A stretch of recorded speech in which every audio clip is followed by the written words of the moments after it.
Babak baru kasus pembunuhan Brigadir Nofriansyah Yosua Huta Barat atau Brigadir J. Terbaru, Jaksa Penuntut Umum atau JPU menuntut terdakwa Kuat Ma'ruf 8 tahun penjara setelah dinyatakan bersalah membantu Ferdi Sambo untuk membunuh Yosua. Ia juga dibebankan untuk membayar biaya persidangan sebesar Rp5.000. Tuntutan JPU ini pun disayangkan oleh ayah Brigadir J. Samuel Huta Barat. Ia murka lantas meminta agar majelis hakim menambah hukuman Kuat. Menurut Samuel, memang hal yang meringankan tuntutan karena Kuat Ma'ruf adalah seorang sipil, bukan seorang penegak hukum.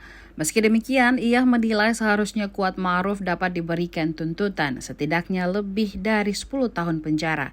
Hal ini mengingat bagaimana keterlibatan Kuat Ma'ruf saat masih di Magelang, Jawa Tengah.